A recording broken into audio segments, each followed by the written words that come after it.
I'm not sure who is here, but welcome. I can't really see, even though we all know that I should be wearing my glasses.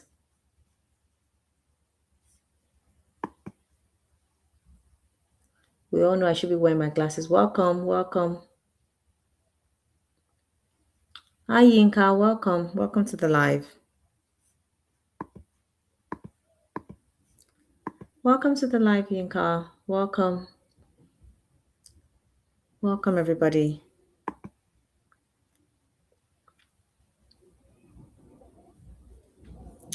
So hopefully we can be able to view more stuff. I think I know what I'm going to do with my thing now. Okay, have enough battery. So this live would be a good live for us to join. So welcome everybody.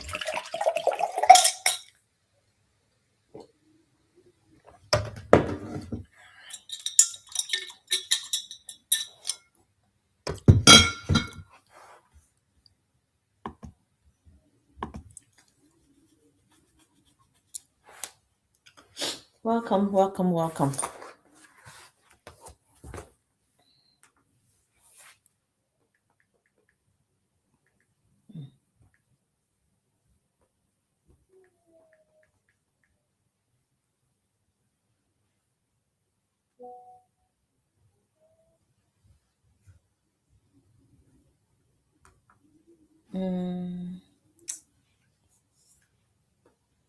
Oh yes, I think I can find her here.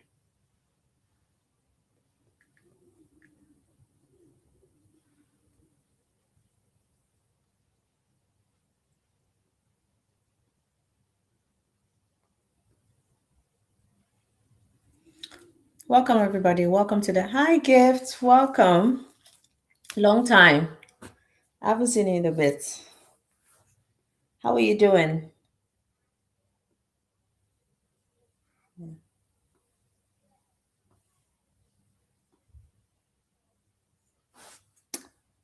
Um,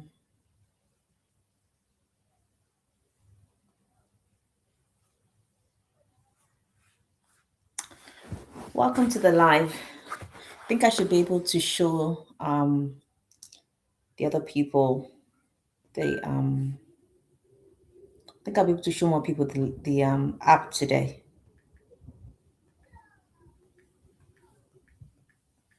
I'm just logging into the app.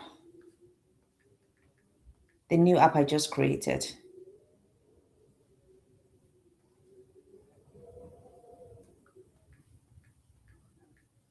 Just signing in. Okay, I'm in. Welcome everybody. So we'll be talking about the masterclass that I'll be holding on the 13th of June. That masterclass would be about from application to offer in the NHS. This masterclass is jam-packed. It's an amazing masterclass. A masterclass that tells you everything you need to know about applying successfully into the NHS. Takes away all the guessing game, takes away all the questions you're having with regards to your application, and just lets you know how to really apply to the NHS, especially if you've been struggling, especially if you're an international if you're an international person, getting those unfortunate emails. This masterclass is what you need to where you need to be at reading. It kind of takes away the guessing game. The masterclass would be happening on the 13th of June at 12 o'clock in the afternoon. The link to register for the masterclass is in the bio. I think I'm getting straight into it because we have a lot of things to talk about today. Apart from the masterclass, we have the other thing I needed to talk about, the app that I've just created that will be launching on Friday, which is in 2 days, and how you can get access to that app as well. As this app has been specifically made for people that are struggling, that don't really understand how to apply for roles in the NHS. They don't really understand how to write their supporting statement. This app is for you. That is why I created this app. And this app is from months and months of research, months and months of working on it, months and months of what's it called? Of labor of love. Or how would I even? Okay, I think I'm not going to be able to generate anything on this one for people to see. Yeah. Yes. So yes, that's what the app is going to be about. So yeah. So we want to talk about the masterclass that we'll be having on the 13th of June. If you have any questions about the NHS, getting into the NHS, any questions about the app, any questions about the app, any questions about the masterclass, please ask your questions here and I'll be more than happy to answer you. Does anybody have any questions? Hi, everybody. Hi, Adele. I think I should get my glasses. Do you mind if I get my glasses so I can see properly instead of me squint? I think I'm having to squint. Oh, goodness, my eyes. I'm having to squint a bit. Goodness, I'm having to squint a bit so I can see. My glasses is just in the other room. So yes, welcome everybody that are here. If you're interested in joining the NHS and you don't know what to do or how to apply properly, this is the masterclass for you because it takes away all that guessing game. I'll be showing you what the masterclass would look like. I'll be giving you like a view of what the masterclass is going to look like. If you have any questions about the masterclass, please ask your questions. This masterclass is jam packed. There's nothing like it on the market. There's no one that would tell you about the masterclass. I've also left some testimonials on the page for you to book the masterclass from some of my previous students. I've not actually put up all the testimonials and all their feedback. This one, I didn't pay them to say all these things that they said there. They sent it to me because I did ask for feedback and they sent me their feedback. So the information that you see on there is from people that have said it. Even someone who said, put my name there, put my full name, anybody come and look for me and ask me how this masterclass was. So yes. And I think, was it 2 days ago, one of my old students as well came on TikTok to let people know how much value they got from coming for that masterclass. I need to get my glasses. Give me 1 minute.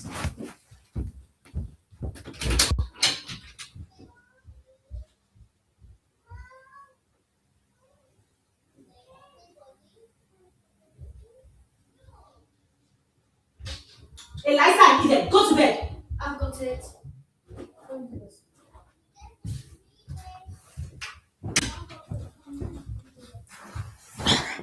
So yeah, sorry about that.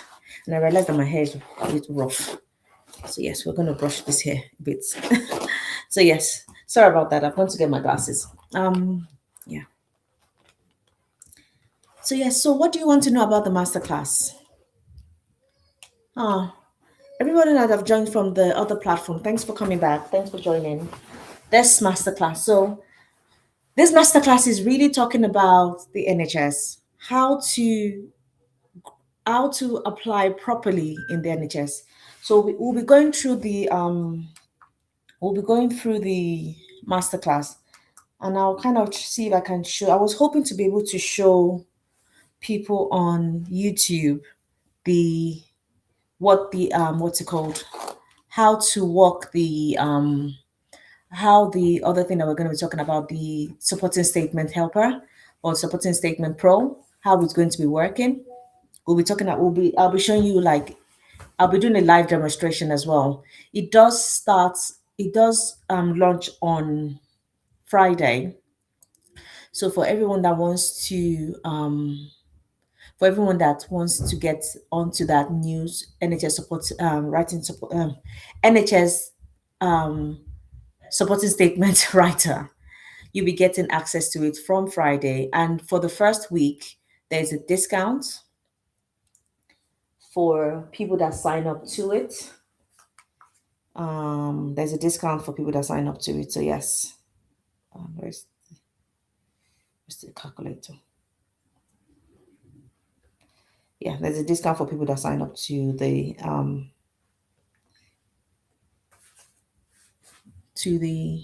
app.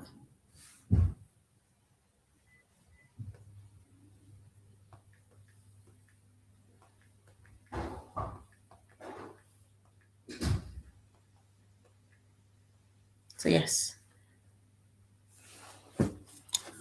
So does anybody have any questions about the masterclass? Okay. Do you want to see the masterclass? If you want to see the masterclass, do you let me know by saying yes, you want to see what the masterclass looks like and what we're going to be going through in the masterclass. If you want to know more about this masterclass, do you want to type yes in the thing so I can know if you're interested in that topic of the NHS Masterclass that we're hosting on, or that I'm hosting on the 13th? Do you want to see what the masterclass is about? Do you have any questions about the masterclass? Or is it the supporting statement writer that you want to have a look at? What do you want to see? We need to talk. We need to talk, or we need to tap. We need to do something. We can't just sit on this we can't just sit on this live and not talk. It just sounds weird for one person to do all the talking, especially when I'm asking questions. Hello, Halle Berry. Oh, that's a really, I like how you wrote it. Halle Berry. Yeah. I like how you wrote it. Yeah. So if you want to talk about the masterclass, the supporting statement. So some people want to see the supporting statement. Some people want to see the masterclass, what we'll be talking about. Dulanji has a question. What question do you have about the NHS? Yeah, you can ask your questions about the NHS. What question do you have about the NHS? Let me fire up the masterclass. Um, I'll fire up the masterclass. The masterclass is up anyways. I'll show you what you'll be getting as part of the masterclass. So what questions do you have, Dulanjali? What questions do you have about the NHS?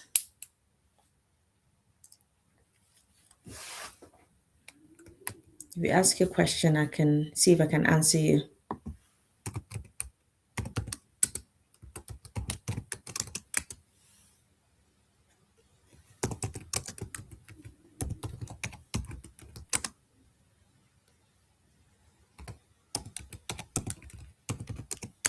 Just type into someone on what's it called, on YouTube. So what masterclass, I mean, sorry, what question do you have, Dulanjini? Well, I'm just waiting for him to, or her. Okay. I selected for nursing assistant, pre-employment check completed, except DBS. It does take a while because they are checking your records across a lot of agencies just to make sure everything is correct. So once that is been done, you would get the once you pass DBS, once your DBS has been returned, once the DBS has been returned, once you've passed occupational health, you shouldn't have anything to worry about. Is there a reason why you're worried about your DBS? Have you done something wrong that you did not declare? Because they would find out. Is there something to be worried about? Sorry, I'm brushing my hair. My hair just feels matted. Is there something to be worried about? Why are you worried about your DBS? Is there something that you're worrying about really about the DBS? Is there any convictions that you didn't declare? If there is anything that you did not declare, you need to be worried because they would find it.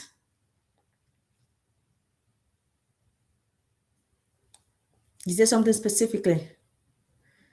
DBS is not checking for your visa expiry. That's not what DBS is checking for. DBS is checking if you've done something wrong and you've been put on some sort of register. If you've had a criminal case or anything, any strikes against your name, CCJs, anything like that.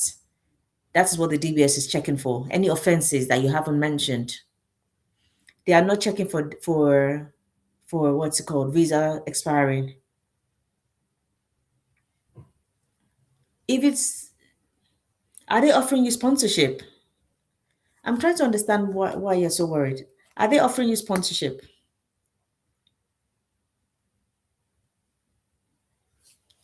We're just waiting for Jenny to talk.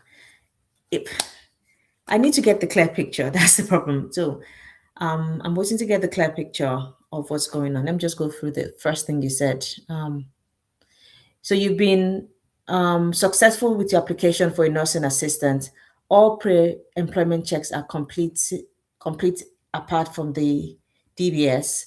You're worried about the DBS because your right to work is expiring in September. Um, and you're worried if they would recruit you.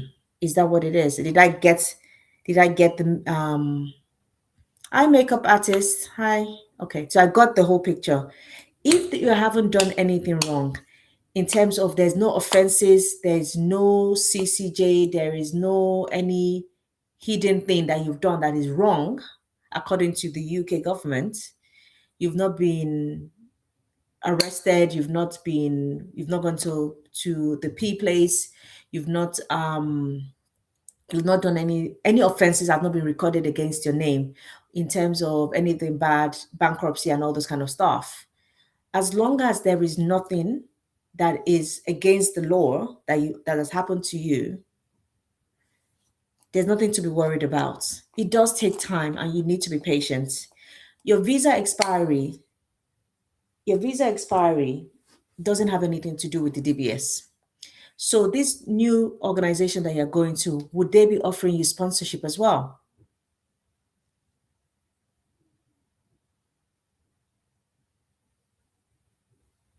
Yeah, truly, I get that. So they are offering you sponsorship. So once your DBS comes back clean, you said you've finished all the pre-employment checks, so that means including occupational health as well. So once DBS comes back, you'll be given the unconditional offer. From there, they will now issue you what you need to be able to apply for your COS. So you shouldn't worry. Although your visa expires in September, they would cover you from once you get the visa, your what's it called? Your certificate of sponsorship should start from once you apply. So it would disregard the September one and start afresh from when they offer you. So depending on how many years visa sponsorship they're going to request for you will determine how many years you're going to be getting. So yes, I'm not, one thing I need to disclaim here is that I'm not an immigration lawyer. This is just what I know from working in HR, from me signing off on certificate of sponsorship for other people. So that's what I know in terms of we can't issue you your certificate of sponsorship, or we can't start the process of issuing you the certificate of sponsorship until everything has come back clear. And once that has come back clear, then we'll start the process of, and you've been given your unconditional offer, then we'll start the process of giving you, of, um, of starting the process of the immigration bits. But don't take my word for it. Always check with an immigration specialist because I am not an immigration specialist. So, yes. So, if you want to see, I know a couple of people talked about wanting to see the masterclass that we're going to be having on the, yes, COS, Certificate of Sponsorship. That's what the NHS of issues. So, like I said, I am not an immigration specialist or an immigration lawyer. Okay. So, always still do your own individual research about anything to do with your immigration checks and all that. And you're most welcome, Judy January. You're most welcome. So, yes. And thank you for asking your questions. So, for people that want to see what the masterclass would be on, so this masterclass is going to be from application to, I'm just turning it around, flipping the camera, from application to offer. Let me make it, let me make it a bit bigger. Okay.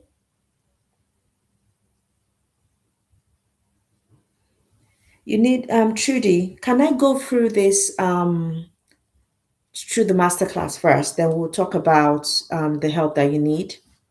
If we go through the masterclass first, then we'll talk about what help you need. And maybe the masterclass would be what your son needs. Okay. Okay. So this is what the masterclass is going to be on. This masterclass is from application to offer. This masterclass talks about what you need to know in your application into the NHS. It gives you insight as to how to apply properly to be able to get to that final stage of you receiving your offer. So we're going to be starting off with myself and what the session objective is going to be about. So it's understanding how the NHS recruits and shortlists and scores, helping you to optimize your NHS application. So knowing what to write in your NHS application, understanding how we score and how we mark for roles within the NHS, how to deliver really strong interview answers, and also how to build your confidence, and loads of examples all through this masterclass. So that is what this masterclass is about. So this masterclass is really jam-packed. This is not just me talking and without giving you concrete examples as to what you would get. So what you would get is really understanding how shortlisting works, how to set up your NHS profile properly, how to position yourself properly, how to identify and present transferable skills, how to write supporting statements, and how to structure interview questions, and also how to have a winning strategy to be able to apply for your roles in the NHS. So this is the part one. There are different parts of this masterclass, and we're going to in the masterclass there's going to be different sections in there. So it's about the NHS system, what that is about, how to set up your profile, how track works and all that. Application strategies of what you need to do, what the transferable skills are, why applicants don't get shortlisted, how NHS shortlisting works, understanding the person specification, um, what to expect for each band, and there are breaks put in there. And even though we're going to be having the class, there's also times for you to ask questions as well. We're putting times for you to ask questions in there. And we'll then talk about the supporting statement, what a good supporting statement should look like, what it shouldn't look like. We'll talk about the NHS values. There's more time to ask questions as well in there. Then we'll talk about the interview success, how interviews are scored, what do you need to see, and different examples of real life questions and answer, common mistakes that you make during interviews, and comfort break as well, and what the winning strategy looks like from start to finish. So really, in terms of a really good understanding of the NHS and what you really need to know about applying to the role. This is a 40, how many pages? 48-page masterclass.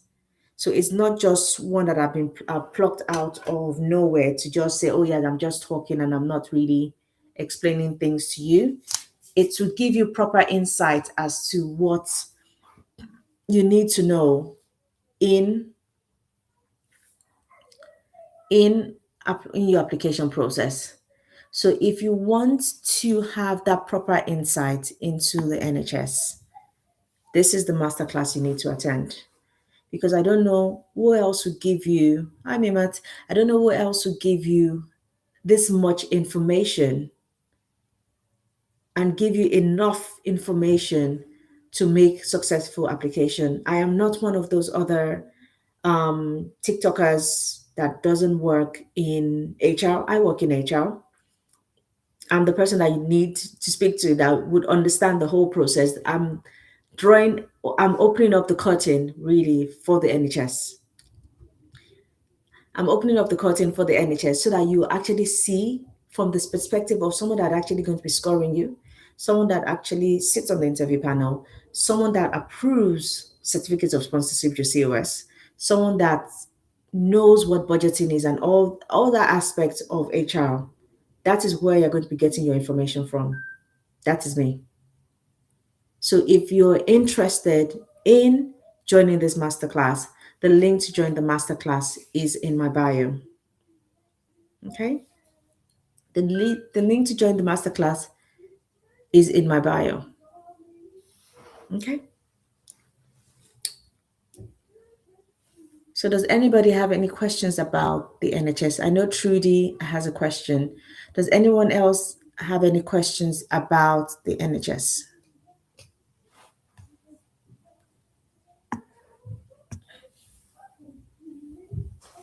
or the masterclass? Not necessarily even the NHS. Oh, hi. Mima, do you have a question about the masterclass?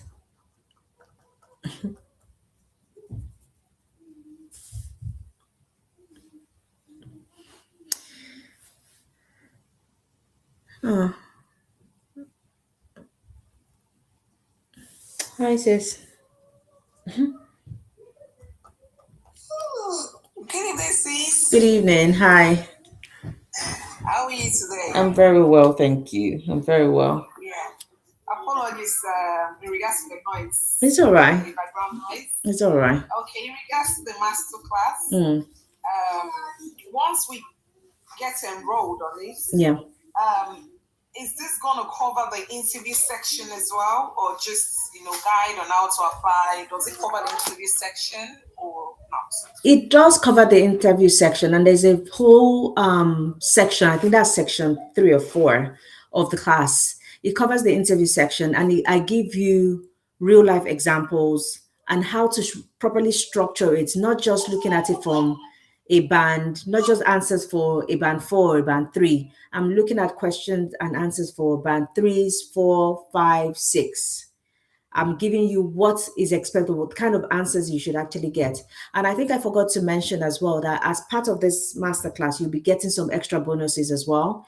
Once we finish the masterclass, I'll send you an NHS profile checklist so that you look at your NHS profile. I've already taught you everything at the beginning during the class, but this is like a reminder and one thing that you would have as well as a takeaway to look at your profile, because we've talked about it in the class. I'm not giving you something else to have with you to look at. This is the profile checklist that I need to ensure that I have, because you need to set your profile properly. We will talk about that whole process in the masterclass.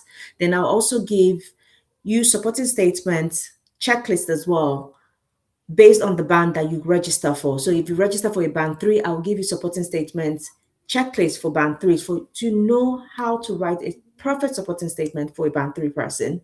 So we've already talked about all that in the class as well.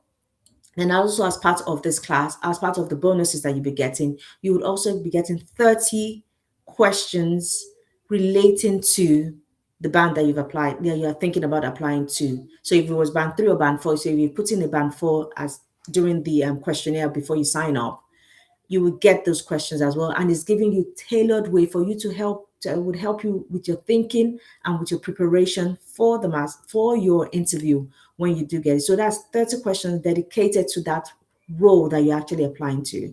And also you'll be getting the list of NHS trusts that are currently still sponsoring in the NHS. You would also be put on my special group of WhatsApp group for people that have attended the masterclass.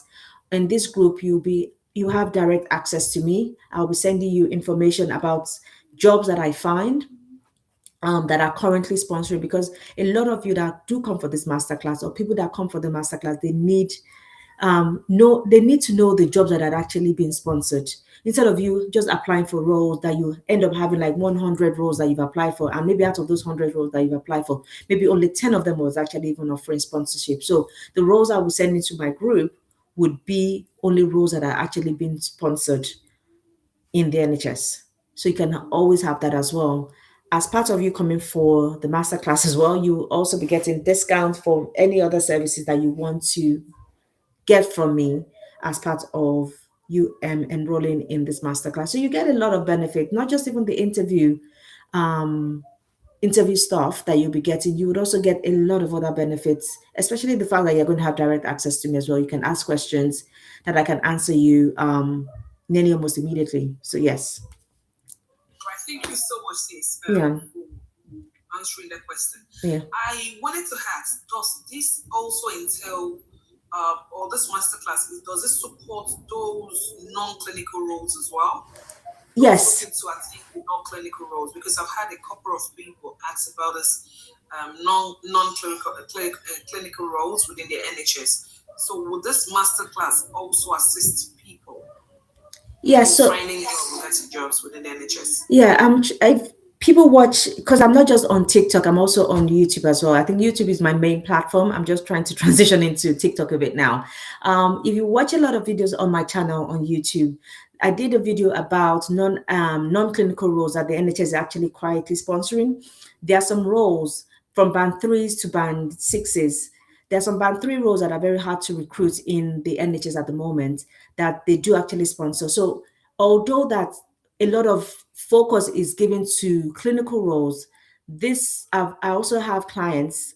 I've had clients, and I do have clients that currently are non-clinicals, so they're trying to get into the NHS as non-clinicals, even though most of those roles that are offering sponsorship within the NHS are more RKF level six roles that are offering sponsorship. Well, you see some roles like medical secretary or some data analysts that are offering um, sponsorship for non-clinical roles in the NHS. So is knowing where to find those roles, knowing those roles, knowing how to apply properly to be able to stand out amongst the crowds, because not just you that are applying for roles, also other people that don't actually require sponsorship are also applying for those roles as well. So you need to ensure that you are attacking those roles confidently, knowing how to write your supporting statement properly, knowing how to put your previous experiences and know how to use your transferable skills as well. So during the masterclass, I would give you a lot of ways to say what you're trying to say and saying it in the NHS language. So we'll be going through all that of how to really attack it properly. So if you use the right language, if you're using the right terminologies in your application, you would get through. And that is for non-clinical or even clinical roles as well. And I think one thing as well that people need to understand it as is humans that are shortlisting for NHS roles. There's no AI that is shortlisting anything. So don't let anybody fool you that is an AI person that is shortlisting. There might be some times that we put in some parameters at the beginning of the application to kind of do like a first sift for us. That's the maximum that we do in NHS. But non-clinical roles are also being sponsored, and non-clinical roles would also get a lot of advantages from coming to this masterclass and understanding how to transition easily or easier, making it a bit easier for them to transition into the NHS as well. Wow, amazing. Thank you so Thank much you. for answering those questions. Yeah. Thank you. I don't think I have any other questions. Oh, thank you. That's really good. Thank you very much. I think someone else wants to come up. Another guest. Okay. Faith World. Faithy World, I think. So, oh, she's dropped off. Okay. I think I didn't accept her quickly. I think. Oh, the guest cancelled. Okay, that's fine. Faithy World. Faithy World, if you want to come back up, let me know. I would be more than happy to answer your question. Trudy, do you want to ask your question now, Trudy? I don't know if Trudy is still on here. Trudy, do you want to ask your question now about your son?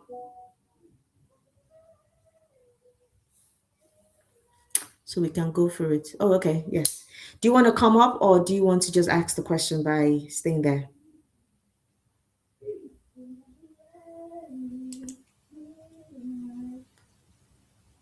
Oh, that's fine, Faith. Well, that's fine.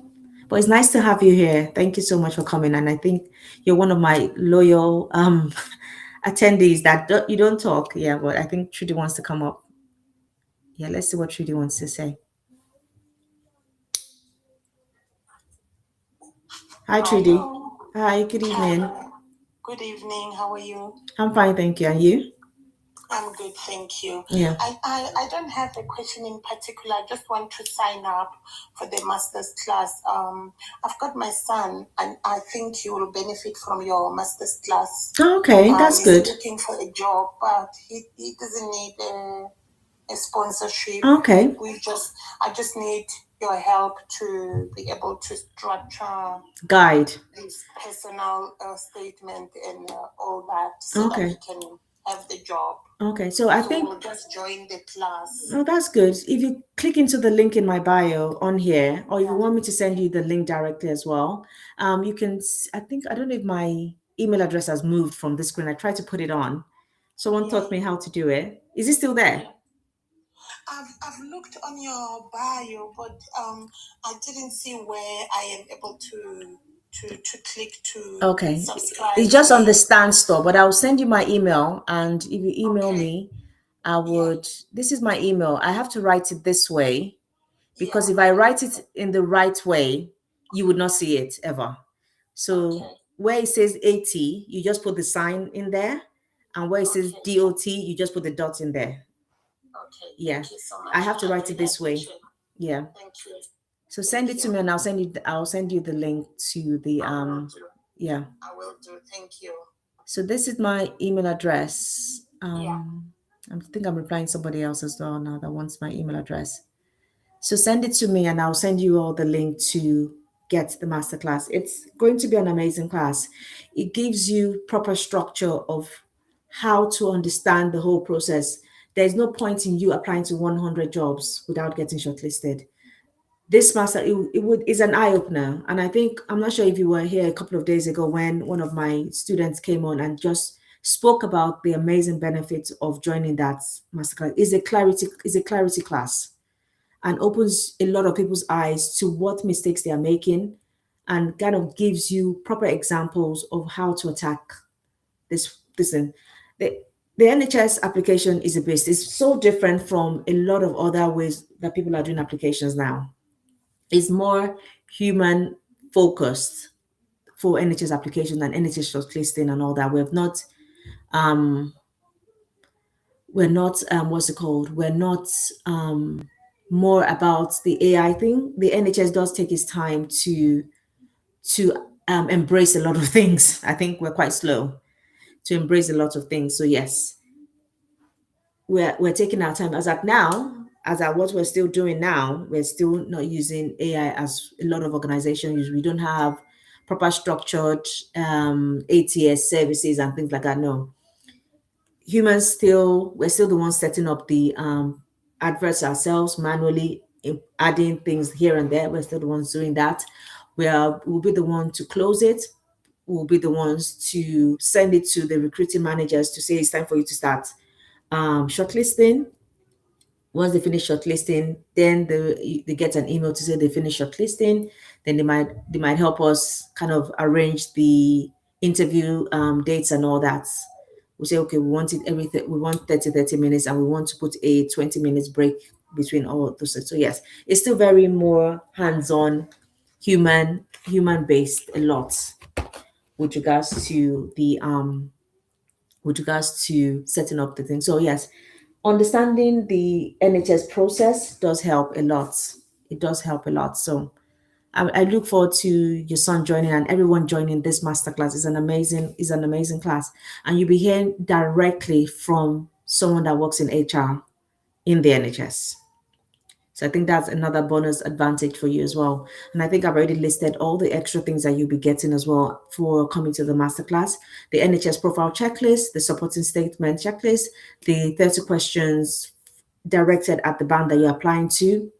You would also be getting a list of NHS trusts that are still sponsoring. I know, Trudy, you don't need that, but a lot of people that come on this class and a lot of my followers do need that. So they'll be getting a list of NHS trusts that are still sponsoring. I can still send it to your son as well, because it's part of his benefits as well that he would get. You would also be put in my select group of people that have joined the masterclass to be sending out jobs to them. And now that I know that some people that are going to be joining the masterclass would not be needing the sponsorship, I would also be sending jobs that I feel that people should be able to apply into as well. So yes, I think I'll broaden the search for people that don't actually need sponsorship and all that. So yes, the masterclass is really, really beneficial because all those extra benefits that I'm giving you do cost money on my stand store, and I'm giving it to people that attend the masterclass for free as for a thank you for coming to join this masterclass. This masterclass is meant to be for 2 hours, but I think last week, no, was it last week? I think it was last week that we did. I think we ended up doing about nearly 3.5 hours, which was quite long, but yeah, but that was because a lot of questions was being asked and we're just vibing off it was just a wonderful class. It was just a really good cohort last week of people that really wanted to learn, people that really were really invested and really wanted to understand how um how to get into the NHS. So yes, it was an amazing class, the last one we did. So yes, I'm looking forward to the next class, and I'm looking forward to having you all on board. So that's the masterclass. Who did I send an invite to again? Oh my goodness, I'm so sorry whoever I sent that invite to. I have fat fingers, so when I'm trying to scroll, sometimes um, I kind of invite people by accident. So yeah, oh, thank you so much for the like. If you go, thank you so much. You're welcome, Trudy. Really And appreciate oh no, it's my pleasure, and I look forward to seeing your son on the masterclass. So send me an email today, and I would be happy to send you the link to join the class. Bless you. So yes, does anybody else have any question? I think someone said something. Adeyemi said he's an experienced hire and is looking to get into the NHS. The NHS is so different from every other place you've applied to. It's different from the civil service, it's different from the council, it's different from loads of private sector. So understanding how to get into the NHS, understanding how to write the supporting statement, understanding how to interview for the NHS is different. I interview regularly, and you'll be amazed at what we see. The first shock is always sometimes the applications. When we start reading the application and we start shortlisting, be like, what the hell? Some people will be like, as in, we sometimes we laugh and we just like, oh my goodness, what the hell was this person saying? Some people, they'll write supporting statement, maybe 20 lines. When you had 1,500 words to play with, you write me maybe 10, 15 lines, and that's your supporting statement. What's that? How does that cover the whole person specification? That's all we're going to be teaching in this masterclass. Then we now get to the interview and we'll just wonder, what the hell? We look at your application form and we now look at what you're saying, and we look at the person sitting in front of us and we'll be like, what the hell? It does not correlate. So yes, you need to ensure that you are articulated properly when you're writing and when you're speaking for roles within the NHS. I know, yeah, correct, yeah. It's always quite shocking when it doesn't match. I remember we did one interview for someone. The application was beautifully written. Now that I'm a coach, I think that application was written for her by someone in hindsight, because that application was amazing. 100% amazing, that application. We were so excited. It was for a band 7 role. We were so excited about hi, thanks Duchess for the like. We were so excited about this person because this was the second time we're going out for interview for that role. We were so excited about this applicant because of what she's written in her application form. Then she comes for the interview and we ask her the first question. It was a clinical role, band 7 team leader role, for a mental health trust. And we asked her the question, and what she was saying and the question we were asking, I can't remember, this is like maybe over a year ago now, this interview I'm talking about. What we were saying, what she was saying, and what's the question we asked, it was like, what the hell? And it was like we asked her A, and she was telling us the answer for S. It was mind-boggling in terms of how so far apart the answers were. And now in hindsight, now that I'm a coach, someone wrote the application for her. Someone would have written the application for her. And the silly thing that she didn't do was get someone to coach her to answer questions that was going to come out during that interview. The first part is getting shortlisted. That's the first part. Then the second part that you need to really understand and realize is getting over that hurdle of getting the job. I've had clients that have been shortlisted over and over again, and they would never pass interview. They would never. I had one client that at first, before she came to me, she wasn't getting shortlisted. Then she paid for me to help her to write her supporting statement. And I said to her, do you know what? You pay for this. I understand. I'm not the best businesswoman ever. I'm like, before we start writing this, because I know it's going to cost you, do you want to go and watch my videos that I've done a couple of videos on supporting statement on my YouTube channel? Do you want to go and watch those videos first? and use 1 week to write supporting statement for yourself and submit. And the reason why I did that was because I was extremely busy and I just wanted to buy myself a bit of time. And I said, oh, thanks, Salsi, for the follow. The reason why I said that was because I was extremely busy with other clients. And I thought, listening to her and listening to how she talks, she was quite competent. I was like, okay, let her go and try this method first. And that would buy me at least another week to be able to complete all the other supporting statements that I needed to write for other clients. Then she goes ahead and she watches the videos, she digests the videos and all that, and she buys one of my ebooks as well. In the combination of that, she applied for about 10 or 11 jobs. And out of that 10 or 11, she was shortlisted for 7 of them. And that was from never being shortlisted. She's been applying for months and months. This was from never being shortlisted, never been given, as in, congratulations, oh, you've been shortlisted. She's never gotten anything. She's an international nurse. Then she gets 7 interview invites. Then I think she had to decline 2 of them. Then what we now did was transfer the money from the supporting statement to now do the interview. That's what she now did. We now started preparing for interviews. I'm not going to lie, the first interview, she didn't get the job. Then the second interview, she got the job. Because she's looking for sponsorship, then she kind of relaxed a bit. Then the third interview, I think she canceled that one. Then the fourth one, because the fourth one, she went for it. She didn't get the job. Then the fifth one, she went for it. She didn't get that job as well. Then the sixth one, she got that job after that interview prep. She was doing interview preps and all this thing. So it's out of 6 jobs that she went for, she was offered 2 of them. And that was minus the other one that she's also even there was in that space of about maybe 3 weeks. Then there were some other roles that she also applied for after that, as in while she was still interviewing as well. So the first one that she got, there was a lot of issues. Actually, she had three offers. Actually, the first one, yeah, she had 3 offers. The first one that she first got, the first role that she got, that she was this is all fine and everything. They were just messing her around when it came to the sponsorship. They were like, oh yeah, we'll talk to this person, we'll talk to that person, we'll see if this role is still going to be sponsored and all that. We'll talk to them. At the end of the day, they were just messing around. And she now realized that, these people are not going to offer me sponsorship. That was why the other 2 that she then got, she now faced those 2. Okay, now I've gotten this job. Then at first she was actually going to turn them down. I said, don't turn down any job until you actually gotten that certificate of sponsorship in your hand. Because I know HR, I know we are kind of funny sometimes.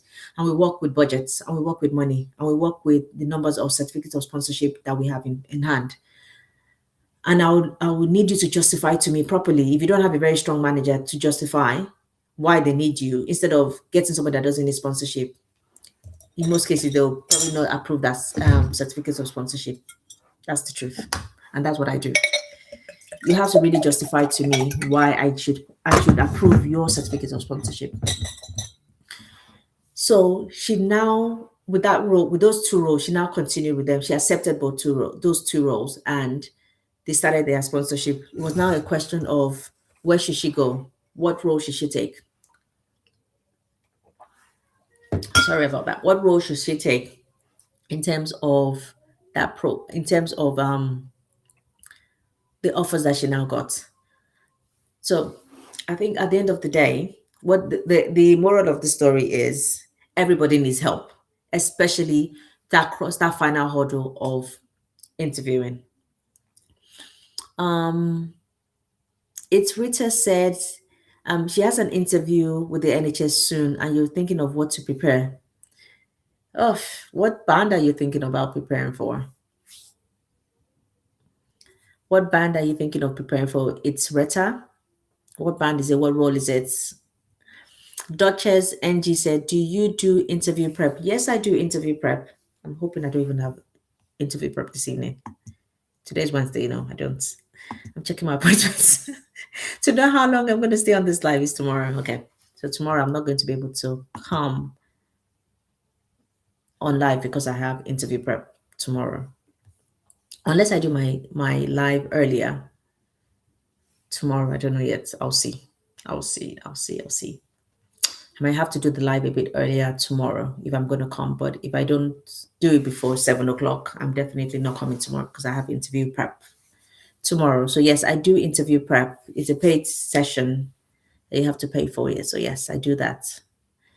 Oh, your interview is next week. And we can talk. Do you want to email me, Duchess?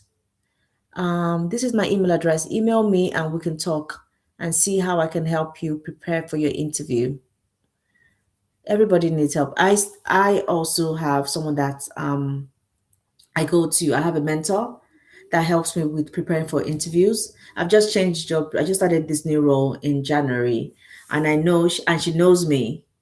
By I'm sure by September I'll start looking again. Even now I've started even looking. Truthfully, I'm trying to see what's out there, and this is month 6 in my role, and I already started looking again.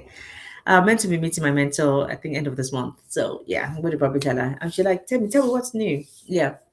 And she's going to know. Yeah, I'm sure you started looking again. So healthcare support worker. If you need help, Retta, band 3, everybody needs help.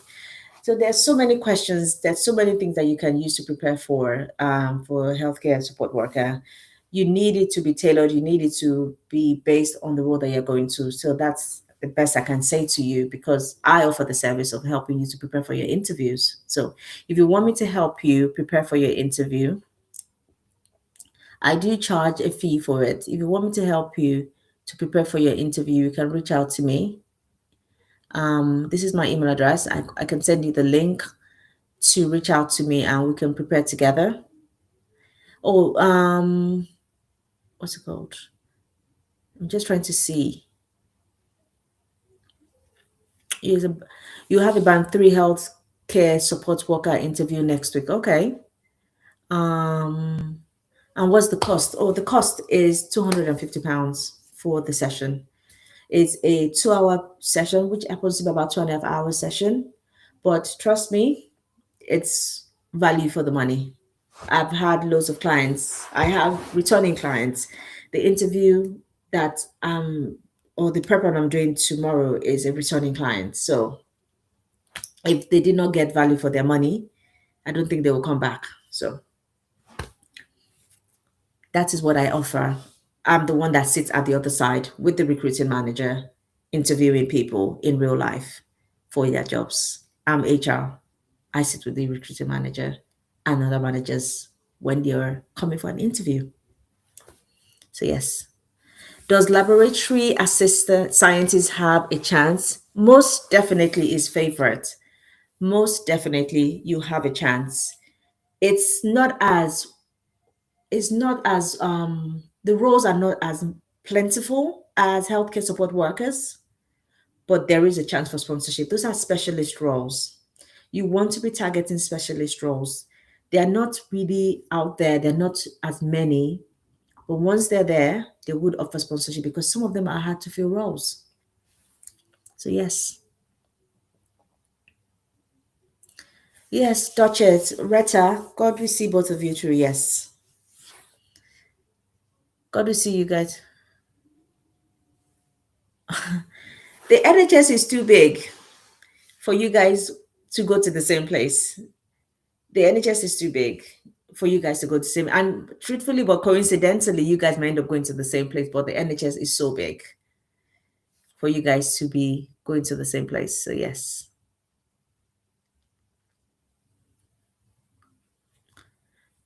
Oh, okay. You're in my inbox. That's good. That's fine. Or are you in Retta's or Duchess? Are you in the other person's inbox? Or maybe that wasn't directed at me. So yes. Oh, who did I send invite to again? Oh my goodness. Me and my fat hands. Who did I send invite to again? So yes. So that's the masterclass that we've talked about. The other thing that I've been busy on or busy doing in the last couple of months is creating. Hold on. Hold on, hold on. What has happened? Uh, no, I don't know. I don't know those people. Nope. Sorry. TikTok just flashed something on my screen. I was trying to read it. Yeah. So the thing I've been busy on in the last couple of months, I think about 6, 7 months, is creating something called an NHS supporting statement writer. So I've been doing that quietly, but more intentionally in the last 2 months. I've been creating something called an NHS supporting statement writer.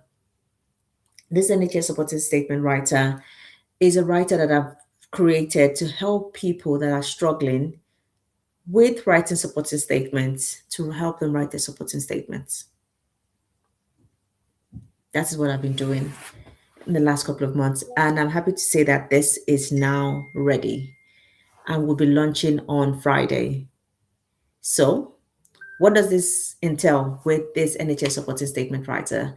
So, what it entails is you feed it your CV, and this CV that you're feeding it is not just any CV that you just have there. No, it has to be a tailored, well written, aligned with the NHS CV that you're going to feed it, alongside the job description and the person specification, and you ask it to generate you a humanized supporting statement. And it helps you generate and humanize supporting statements for either NHS England or NHS Scotland, depending on the role that you apply to. This NHS writer tailors that supporting statement to you as a person and to the job description, person specification, and the CV that you have inputted into it. So if you don't input good CV in there, it will not give you the best result in terms of what it brings out for you. It will write something, but how aligned with the job description and person specification would it be if you don't feed it in with the right information? So that supporting statement writer is created and is ready. This is just going to show you guys, and it seems okay. I'm going to show you guys what it looks like because I know a couple of people have requested me to show them what it looked like. So this is what it looks like. That is the NHS supporting statement pro, and that is what it looks like.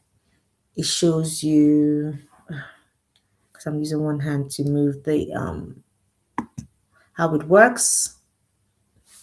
Tells you to upload your CV, job description, person specification to generate tailored supporting statements. Your data is never stored. So whatever you put in there, your data is never stored. I don't store anything because that's just going to have me create like a database, and I don't have money to start paying for that. Just storing people's information that is not relevant. So yes. So what you do is upload your CV, upload the job description, and upload the person specification, and you ask it to generate a humanized statement, and it will tell you how many words are in there, and it's generated a supporting statement for you. This is based on parameters of the person's specification. So it's written, it's gotten everything that has been requested, so personal qualities, other requirements, skills and abilities, knowledge and experience, and education and training based on it. So once it's finished, you can then download your statements, or you can decide to just copy and paste depending on what you want to do. So that is what the NHS supporting statement pro looks like for people that are interested in getting that service for you. So what you get with that is you'll be able to generate your supporting statement. You will have access to that system for a month based on how much you pay for it, based on your subscription. It's a monthly subscription for that system, and you are able to generate your statements within that month. So within that statement, you get 30 supporting statements to be generated in a month. So you can decide to either use everything in one day. You can decide to spread how you're going to use it. You can decide to use it within a week. You can decide to use it within 30 days. So yes, so depending on what's it called, on when, on how many you want to generate, you have 30 to generate within that month. So that is what the supporting statement does for you, and it's a paid subscription monthly. So once you pay for the subscription, you would, on the front cover of the on the front cover of the when you're about to pay for it, you already have your instructions. And when you pay for the subscription, you'll be given, I'll be emailing you with the access, with the link to the statements, to the supporting statement app. I'll be emailing you the supporting statement app with your unique password to the app and instructions of what to do when you generate that statement. You can see that in that statement, there were some lines in there and some other stuff in there. So all this stuff, all this like asterisks and all those kind of things, I'll tell you how to take it off. You need to take it off when you're submitting your statements. You need to take off those asterisks and all that when you're submitting your statements. So all the instructions of what to do to ensure that your statement passes AI detection and all that, I'll give you all the instructions to do that. So yes, I put in a lot of parameters, how to bypass AI checks and all that kind of thing, just to make sure that it sounds human. It sounds like something that somebody would have written, depending on whatever level of what's it called, English competencies that they are writing. We're not writing in AI terms. We're writing in plain and simple English. That is something that you would be able to say and be able to be confident when you're actually reading it and making sure that it actually aligns with what you're about to submit. So yes, that is the NHS Supporting Statement Pro. Is a subscription service to that. So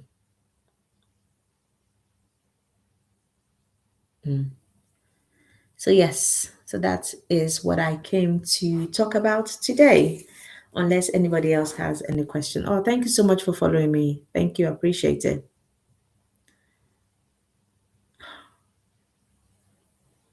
What?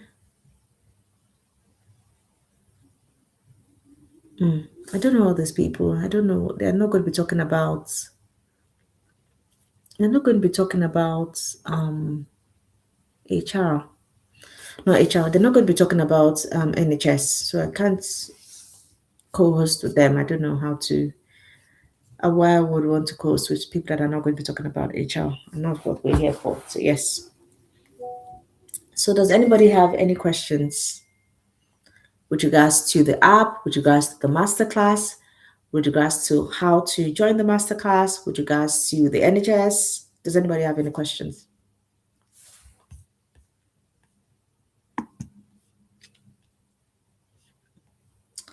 Any questions? No questions on YouTube?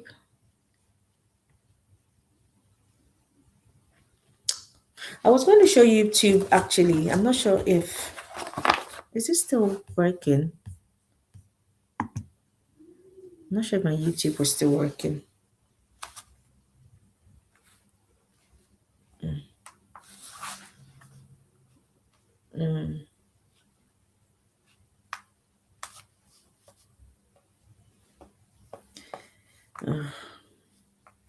I never know how to use this iPad properly. Oh Lord.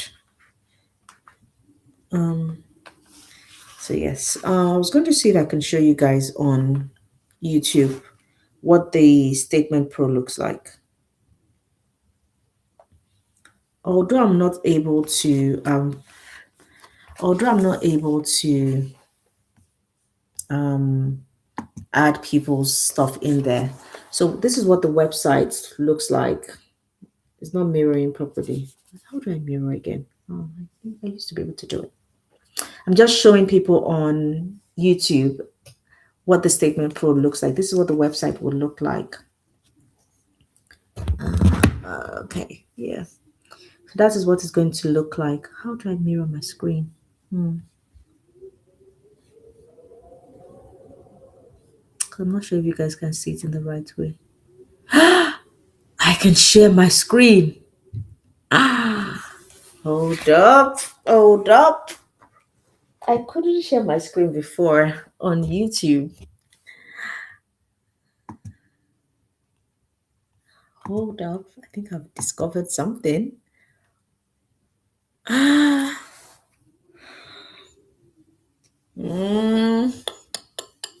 This is game changer.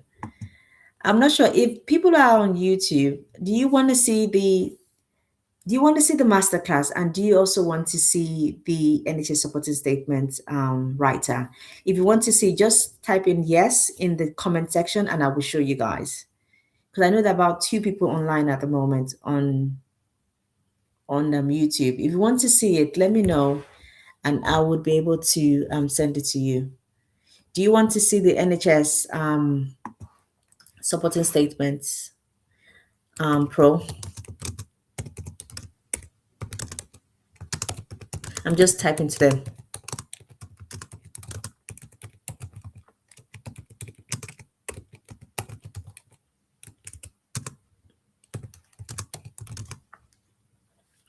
Or the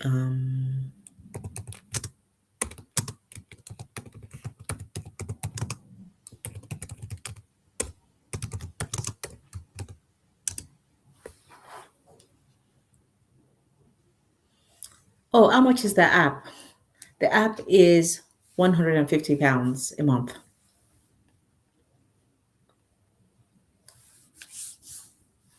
For 30 supporting statements. I think that's more than fair if you generate 30 supporting statements a month. So it's up to you to use it as well as you like.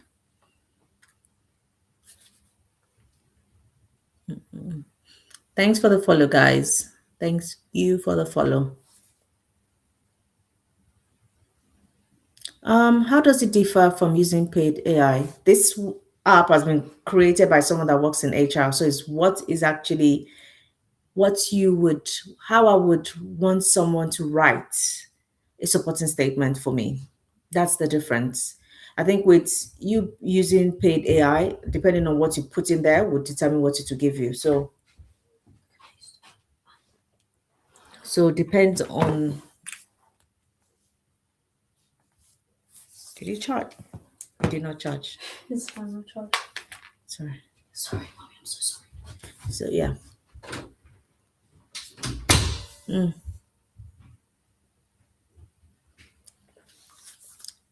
If 10 people use it and if 10 people subscribe and use it, won't it give identical statements? It would not give you identical statement even if you put in the same job.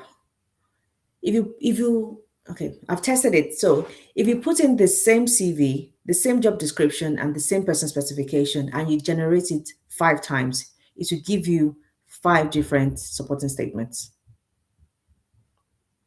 That's how good it is. It will give you 5 totally different supporting statements. So, like I said, you will need to put in your CV. Your own CV is what determines what is written in that supporting statement.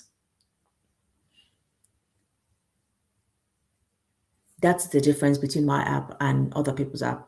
It's being tailored to you. That is why I said you need to ensure that the CV that you're using for your generations is the CV that has been well written and tailored to NHS roles.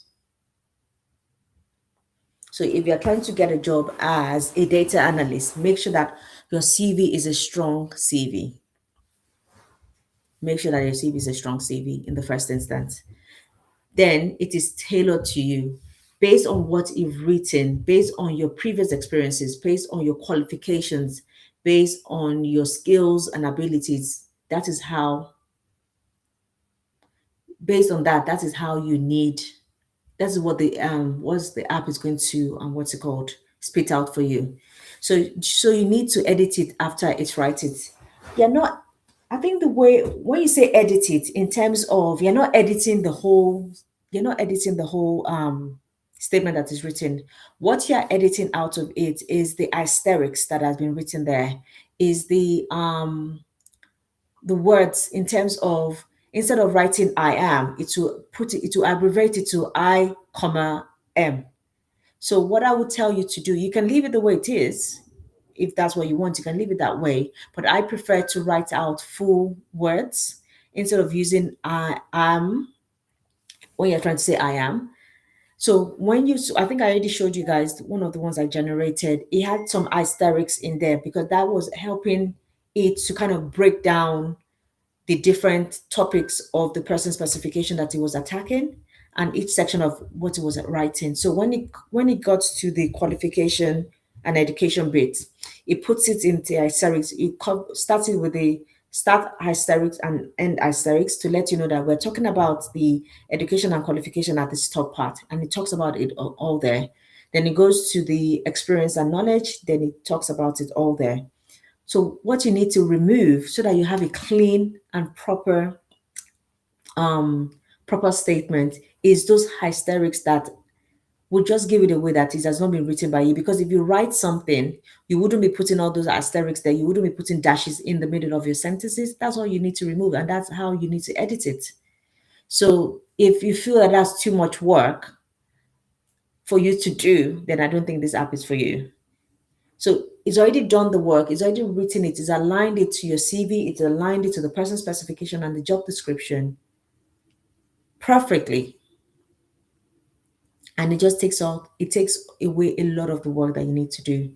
So instead of you spending hours writing one supporting statement, you can comfortably do a good cleanup of that supporting statement. I'm a perfectionist anyways. I can do a good cleanup of that supporting statement within 30 minutes or less. Taking out all the dashes, taking out all the asterisks, taking out the in there, taking out the don'ts, taking out you'll see all the instructions. Once the app launches, you see all the instructions of how to do it. So yeah, it kind of breaks it down in that sense. So yeah, that's the only edit that you need to do really in that statement that it produces for you.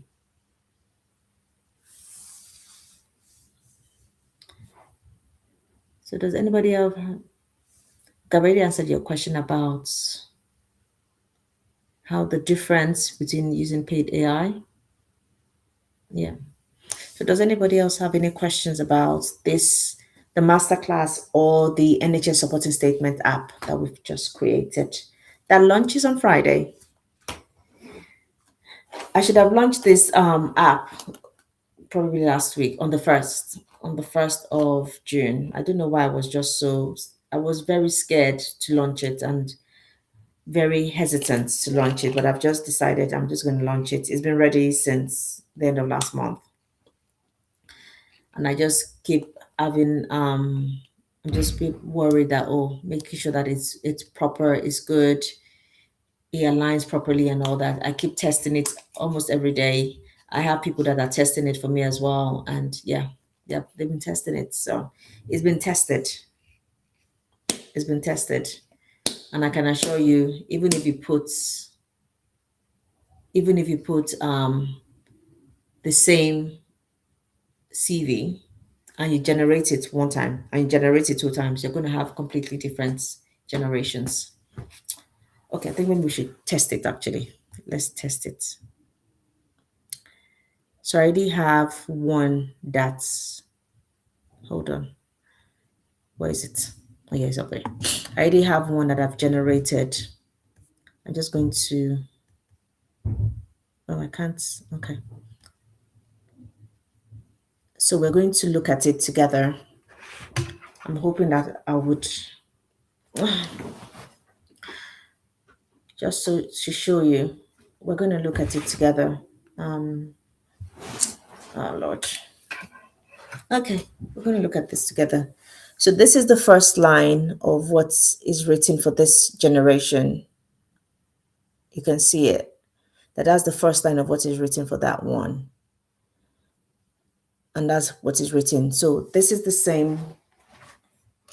Okay. Sorry about all these movements. Okay. I haven't done anything to it. It's still the same thing. It's still 1,173 words that is there. So that's the same thing. So what I'm going to do is I'm just going to generate another one. I'm hoping he hasn't logged me out yet. He's logged me out. I just need to, sorry, let me log in. And we're going to do two.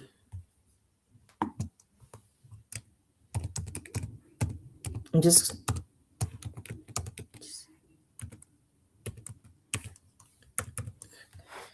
logging in. I just need to upload the same CV that I used before. So this is even a good test now, actually.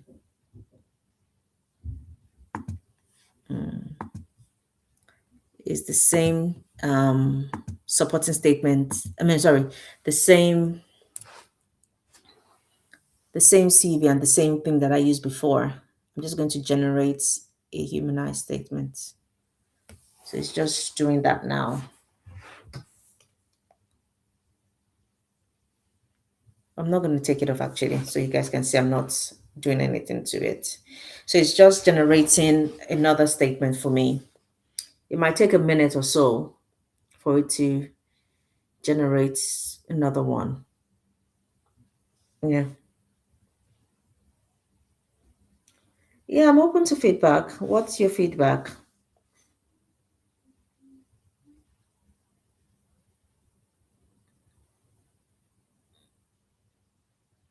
So this is, it's,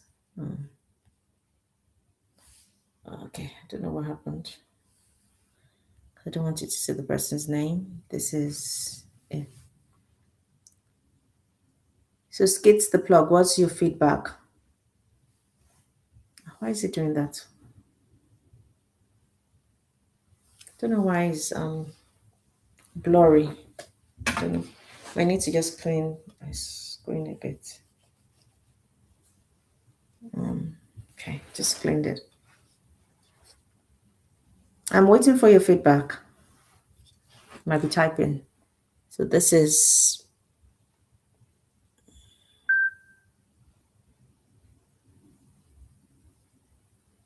so that's different than what it generated before. So you guys have seen the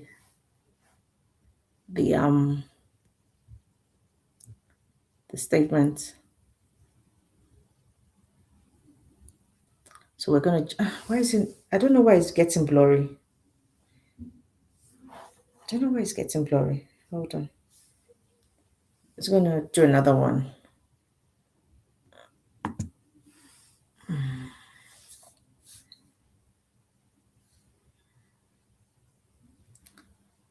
Just generating another one. Okay. So would I rather leave it at 150 and not have enough usage, or lesser and have more usage? Depending on like you said, depending on people using it and depending on what the demand and supply is. Yes. So yeah. Depends on what happens with the launch would determine if I might increase the money or reduce it. And people that do sign up do get a discount as well during that first week. And now, oh goodness, I don't know why it's getting blurry. That's the new number now. So that's the new number. And this is the new start of the statement. That is the new start of the statement. It's so different from, and I haven't changed anything. You saw me generate it there. I haven't changed anything. I haven't changed anything on it. If I generate it again, that is 1345. If I generate it again, and this demonstration is mainly for, I think, was it Duchess that talked about it? Yeah, it was Duchess that asked. So if 10 people, if 10 subscribers use it, I want to give it identical statement? No. Even if you're applying to the same trust, no.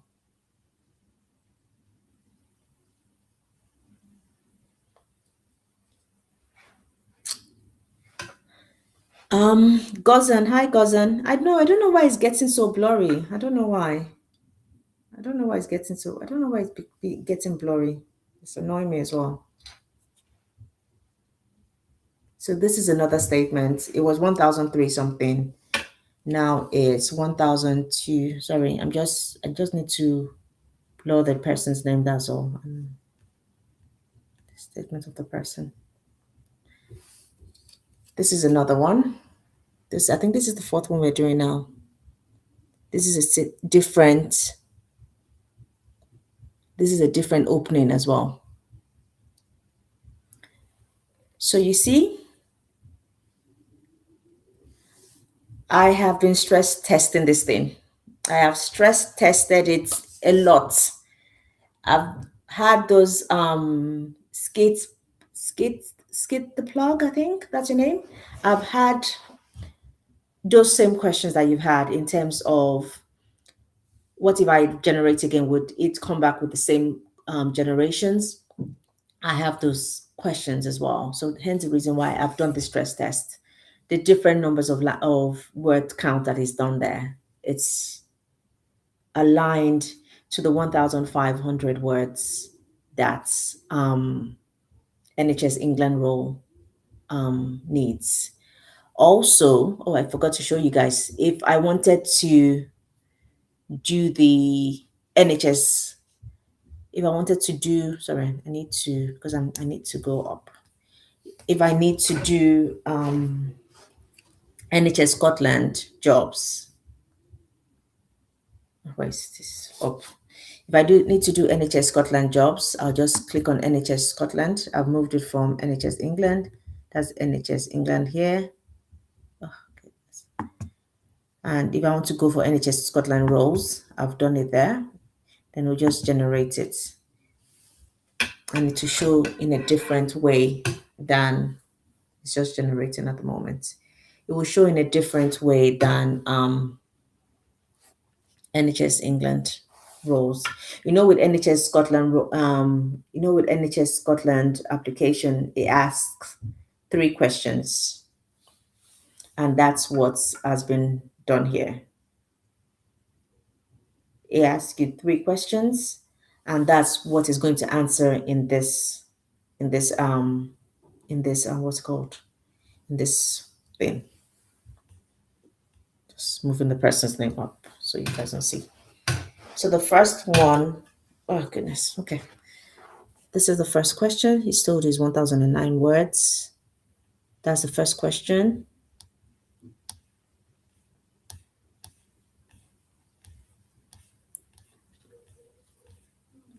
The second question, which is different from how we brought out the responses for NHS England. And the third question, is there any additional information you want to provide?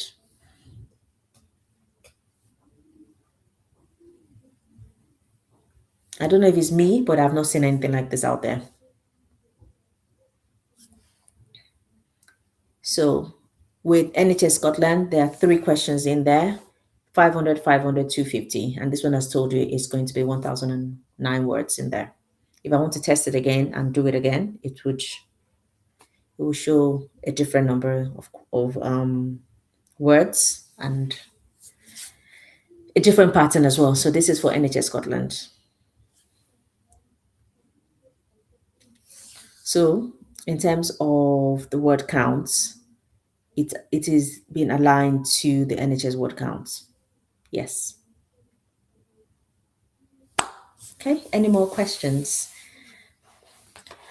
Skit, what do you think, skip the plug, what do you think is a fair price?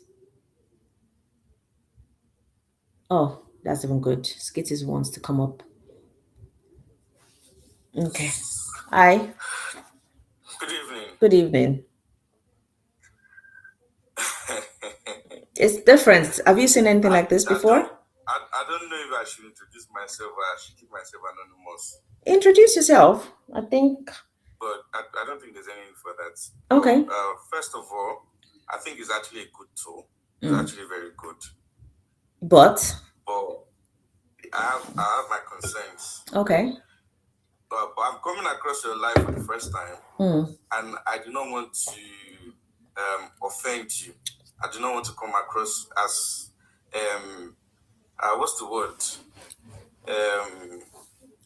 Whatever. So I was coming from an angle where I want to ensure that you be open to constructive criticism. If you would take it well, or you would just be like, nope, I don't care. Okay. I'm listening. I'm a big fan of monetizing your knowledge. I'm a big fan of it.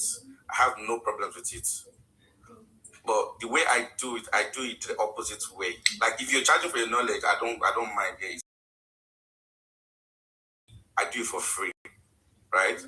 And I have so many, like I've been doing it for years.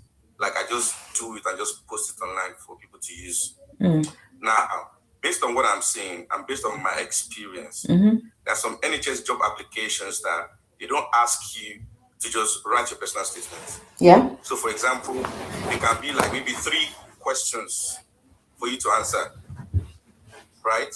So the 3 questions will form your personal statement, but they will not ask it as a whole. Like it's not one. They can.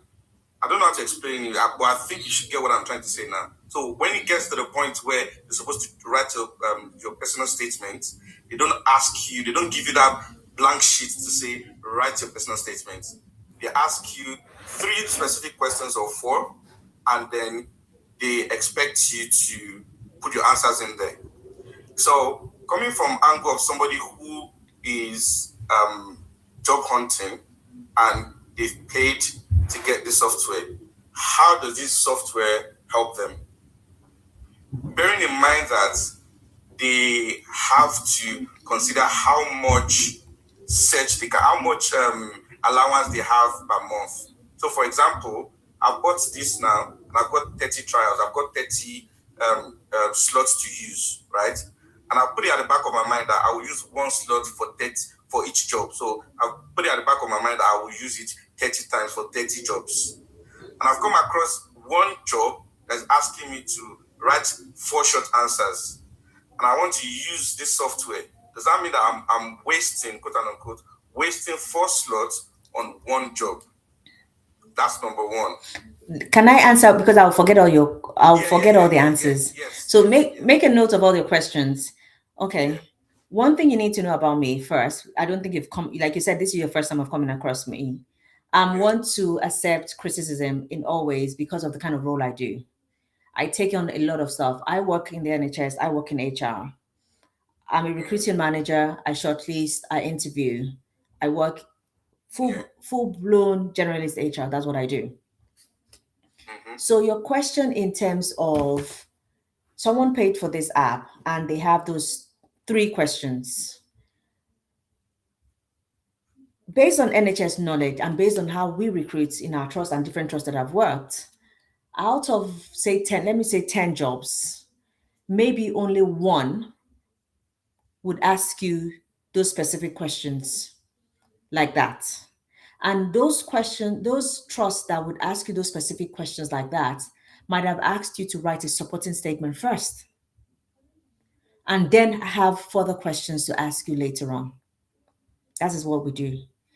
If in a situation they've not asked you to do the supporting statement first and they ask you those 3 specific or 4 specific questions, then you should know before you input that job description or before you do that add your CV, your job description, and person specification to that into the app, that is not going to bring out what you needed to bring out, because the way I've created the app is to tackle the person specification. It is what we need you to answer in your supporting statement, and that is what that app is for. If you know that your job that you're about to apply to requires you to do a different method, or they've asked you a question in a different way for NHS jobs, not NHS Scotland, NHS jobs, then you don't use it.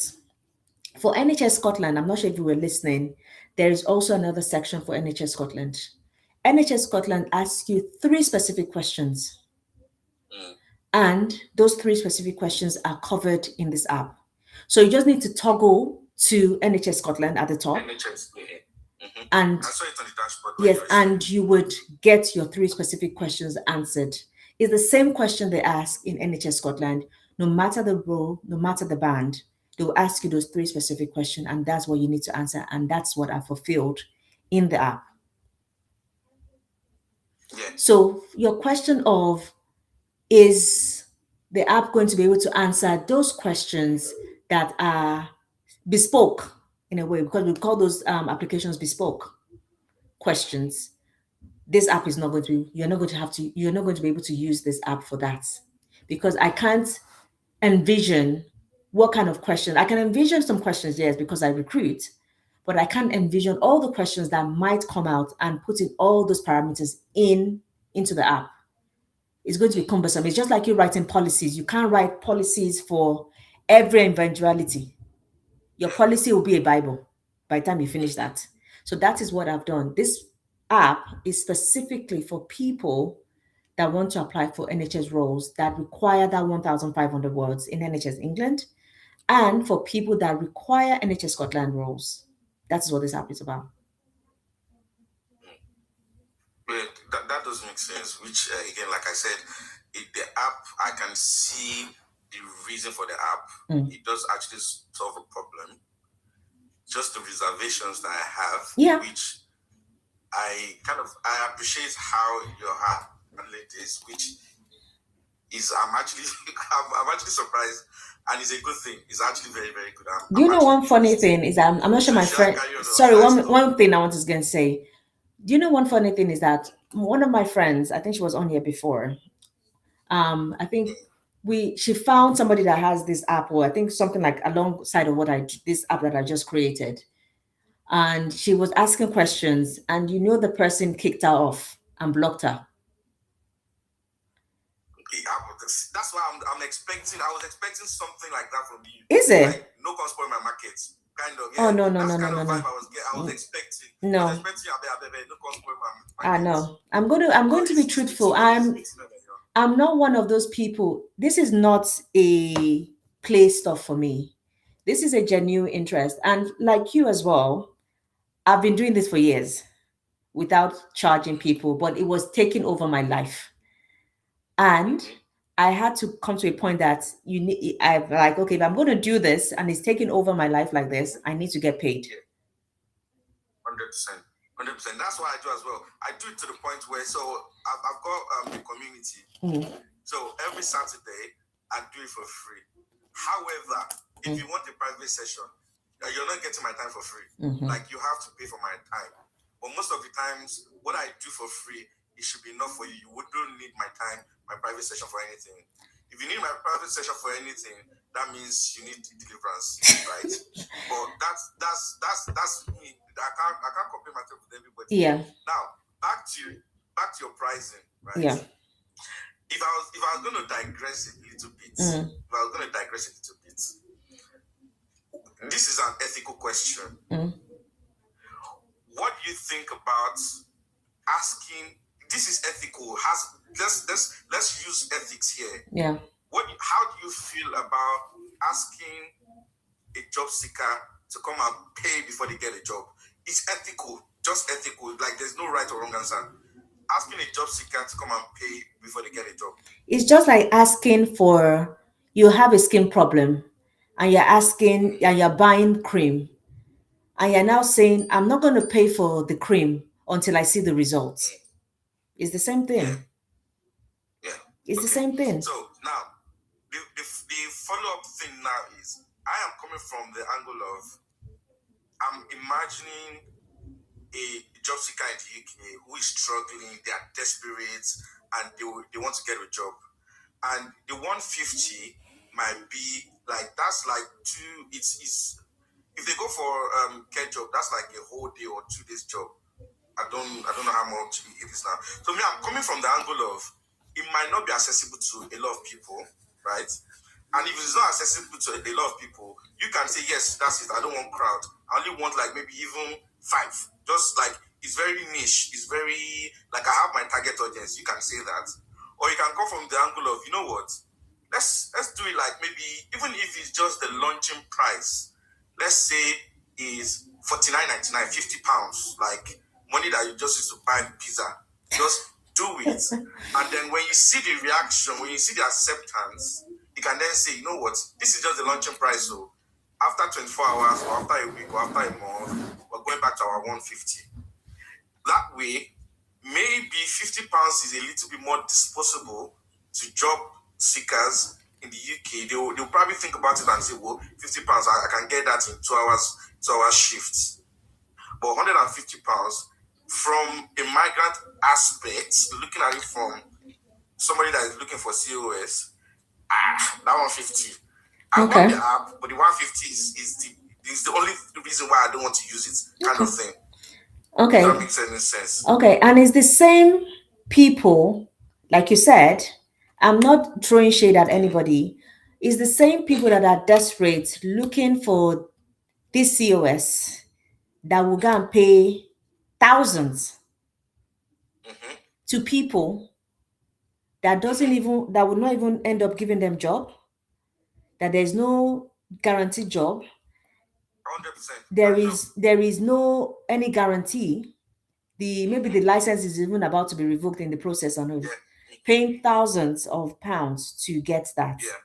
But this app would enable you to be able to get a bit of an edge, increase the viability of your applications, because remember that is whatever you put in there. So your CV also has to be correct as well. Remember that part as well. Yeah, garbage and yes. So it's whatever you feed into that system that it will bring out for you. So if you already have a strong CV, you've already gone to someone or you've done a very strong CV, and your CV is aligned properly with the job role that you're about to apply to, this increases your chances.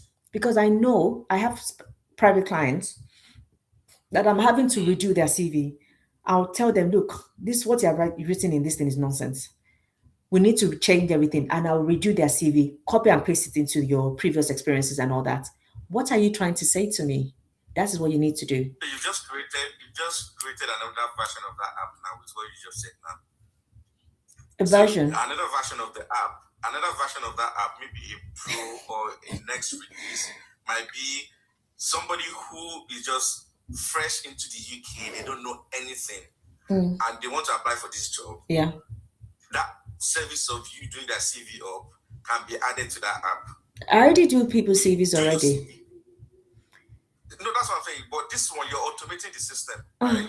So do you know how long it took me to do this? Do you know how long? Yeah, that's what I'm saying. So it can be an added service. So, for example, what the service can do is I can come to you now and say, you know what? I'm confident. I know how to write my personal statements. I'm very, very confident with that. But I just want you to do my CV up.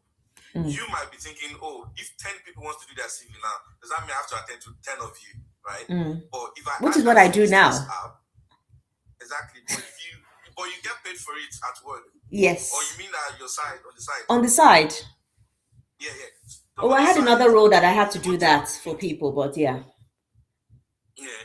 So if you want to automate it, you can add it to that, and then it now becomes a pro version and a beta version, something, whatever.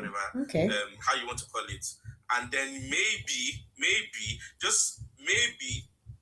reduce the price of the app, then increase the price if it comes to CV optimization, if that makes any sense. Okay. Or say with CV optimization 150, without CV optimization, £80, £100, £50, even £20 or whatever. Or say, I just said to you, do you know how long this thing took me?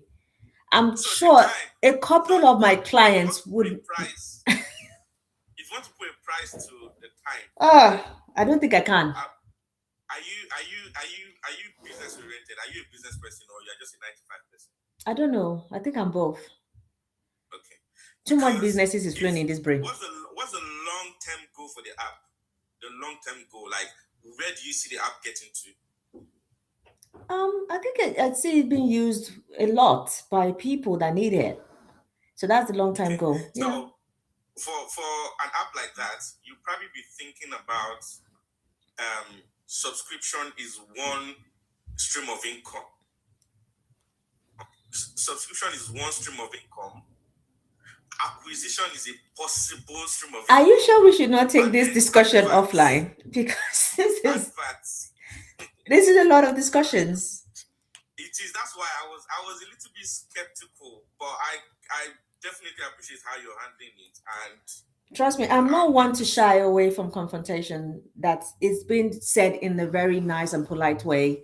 You don't sound aggressive, and you're not trying to belittle what I've done as well. So I do appreciate that. I do appreciate that. So yeah, definitely. I think it would be better if we take this conversation offline. Seriously, I don't mind to reach out to you or follow you or something. I followed you anyway. I just send me a message. Send me a message, and we should talk. Seriously, I think we should talk.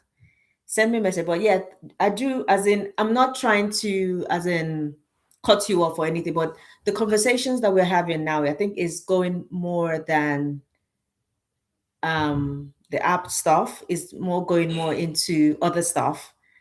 And I would definitely would want to continue the conversation. Truthfully, I would want to continue the conversation in terms of opening my mind to other aspects as well, because you've given me some other inspirations now as to what to do. I mean, I got bored of NHS applications that I needed something more challenging. Now I'm doing something more challenging. Today, I run a poll in my community today to ask people which one is more difficult, the NHS application or the civil service. Civil service. Right? And no. In fact, let me share you the result. Maybe when we speak later, I'll take a screenshot and show you the poll results, because, like I said, I got bored of NHS applications. I've been doing it for the past 5, 7, 8 years. So I got bored of it. That was a day that I made an application, right? And I tweeted about it, and I said, this application that I've just finished making, I dared the recruiting officer not to shortlist you. An interview. Yeah, I dared them not to shortlist me. It was, I think, 4 days later, I got invited for an interview. I went into the interview, I got the job, and then I went again to tweet that I just got this job, right? And then I finished the interview, and I went to tweet to say, I've just finished the interview, and I'm very, very confident I'll get the job. The following day, they called me to say they've given me the job, but I said to them, I don't need it. I turned them down. How rude! And I said, I've given them the taste of their medicine. Let them know how it feels to give somebody unfortunate. Did you see my face? I know. How rude! So, do you know how long it takes us first? Do you know how long it takes us to shortlist? Do you know how long it takes us to arrange that interview, plan our calendars, and sync those calendars? It's a whole day or two. Yeah, I also know that when you interview, you probably have like 1, 2, 3. If one doesn't take it, there's a backup. There's another backup. Depends. I know that Depends. Depends on how many roles we have available. Depends on how many people came for the interview, and depends on the caliber of what you've said during that interview. So even if we interview like 10 people and we maybe have 2 roles, maybe it's only one person that is actually appointable out of all that interview that we've done, and we'll go back out again for interview. Doesn't matter that we've interviewed like 20 people that day or in the like 2 days and stuff like that. It doesn't mean that we have to take people that come for that interview. Sometimes we don't take anybody, Yeah. depending on what you've said. But I think in terms of your In fact, confidence, I got to the point. So I worked with the NHS for about how long? About 10 years before I left. Oh. Right. run So away. one thing I usually do. One thing I usually do is I have like recruitment managers as friends and colleagues and all of that. There was a time during COVID, Oof. I got to know that when the application is going on, they can switch on and off the geographical location.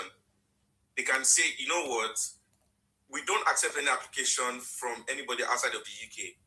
Yeah. But when they are desperate, you now say, you know what, anywhere, right? Yeah.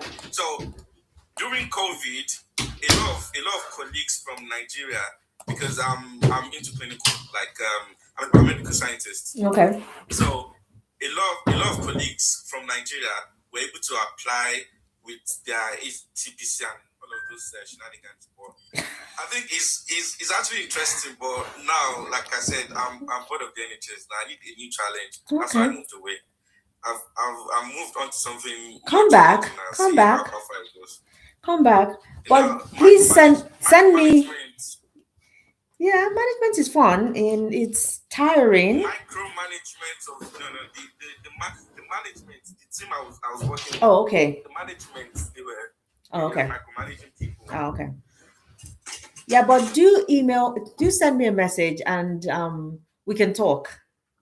Really interesting conversations with you. Yeah. I do get one in a while, as in sometimes I do get people like you come on and we just have we vibe properly and all that. I really commend you. Trust me. Oh really, my really goodness. commend you because trust me. I forgot my YouTube people. Handle this conversation. You really done well. Oh, thank you. Congratulations, well done. Oh, thank you. Oh, sorry. I'm not one to be afraid of what I do because I can back it up. I can back up my conviction. I can back up what I do. This is not a hobby. I'm very passionate about HR. I'm very passionate about recruitment. I've been doing it for so long. And if I wanted to be rich, I don't think I'd be working for the NHS.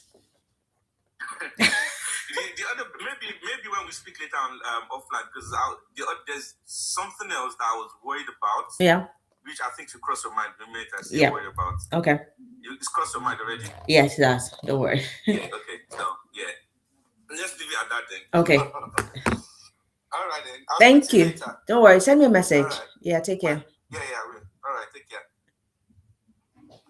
Moses. I'm not sure. Okay. What did you say?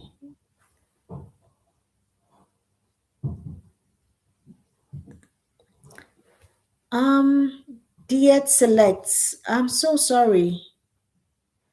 I forgot about you guys on YouTube because you guys were not talking. You guys were not interacting with me on YouTube. I messaged and no one said anything. So I thought you guys were not there. So hence the reason why I didn't say anything or I kind of forgot you guys. I'm so sorry. So what's your question on YouTube? Are you the one that had the interview that you didn't get, Joyce? Is that you? Are you the one that had the interview that you didn't get? So let me know. I'm really sorry that I forgot you guys. Oh, Moses is clocking it for him. So yes. Times of refreshing. Welcome. So yeah. So yes, does anybody else have anything to say or add? Oh, thank you so much. Times of refreshing. Thank you. How is it going? Have you finished all your checks now? Oh, thank you so much. All your checks done.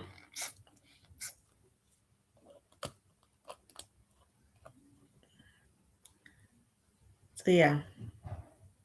Oh, okay. I'm really sorry. They said you didn't use adequate examples. I'm really sorry about that.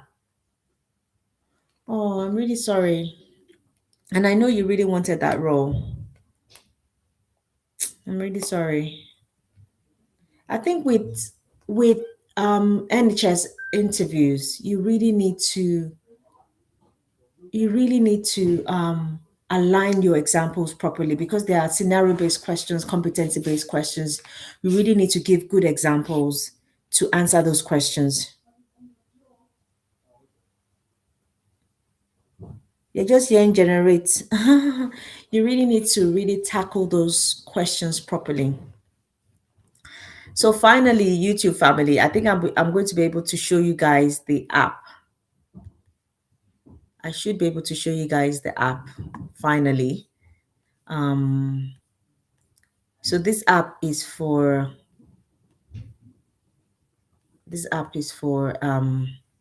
let me get the app ready for you guys. On this is for my YouTube family.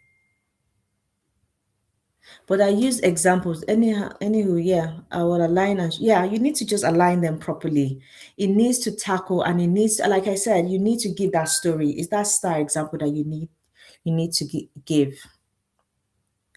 and just align it properly. I want to show people on YouTube the app because they've not seen the app, and I've just realized now I can actually share my screen with them.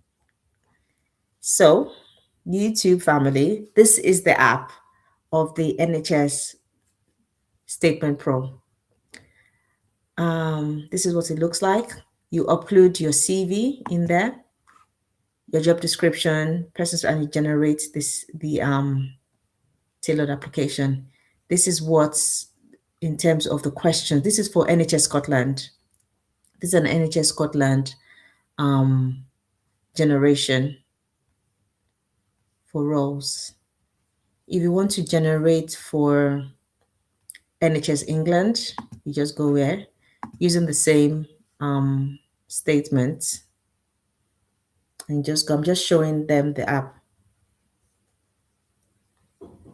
on there. Then I'll be able to show you guys the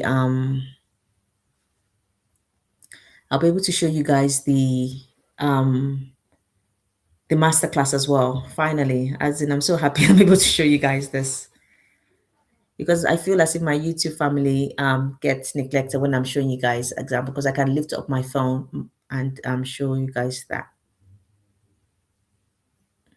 Oh, I need to leave. Bloody hell, it's nearly 10 o'clock. So yes, this is for NHS England. You can see that's NHS England there. And this is it. You can see how different it is than NHS Scotland. This is based on the topics of based on the sections of the person specification. So it just breaks it down. So when you do get it, when you do want to copy and paste it, just remove all these asterisks in there and paste it. You change this one to am, you remove that asterisk there and just put am there. Remove all these lines from it and just align it properly. So that is it.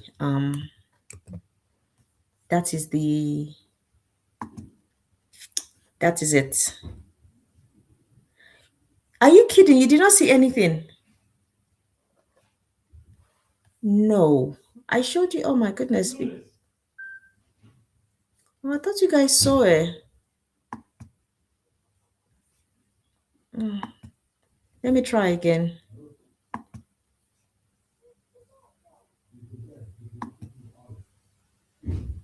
Oh, I think, can you see it now?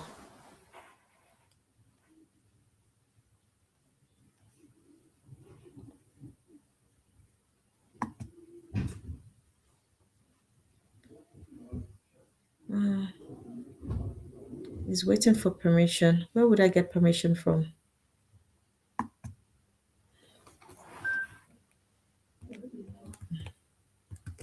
Let me see.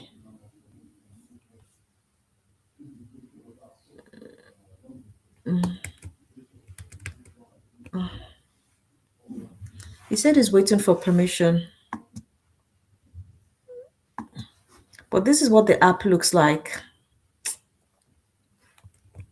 Oh, goodness. This is what the app looks like. Can you see it now? Can you see it? I'm just messaging my YouTube family.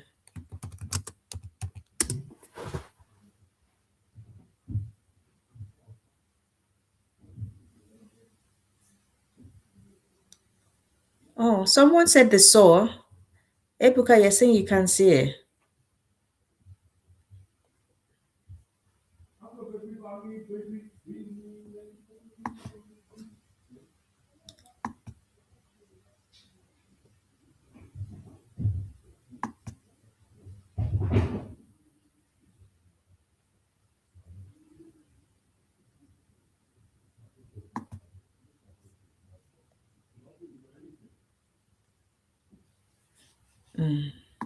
Okay. That's it, anyways. That's what it looks like. Okay. Okay. So I'm trying to see if I can scroll so you guys can see a bit more. This is NHS Scotland. I'm not sure if you guys can see me move it. Can you see me move it? I'm hoping you can see me move it because I'm having to leave the screen and come to another one.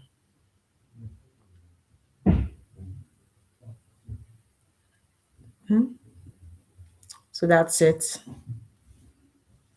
And that's what the thing looks like. Can you see it, Ebuka, now?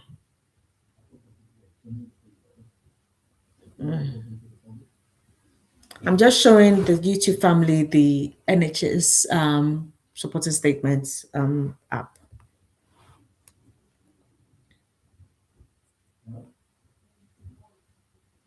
I think I'm going to change the name. Okay. Okay.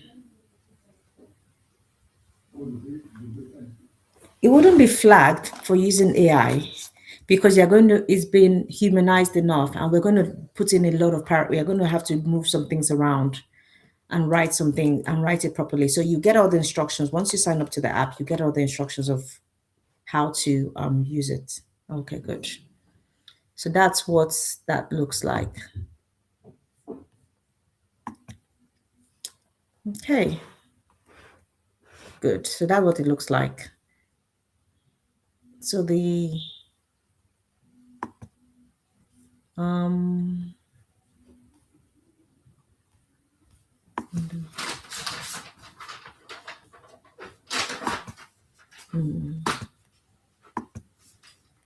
trying to see if I can find the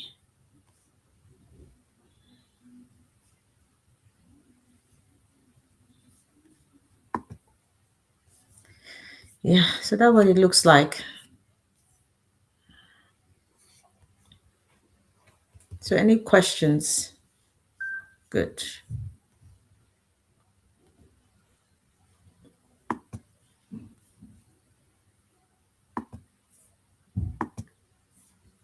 Any questions?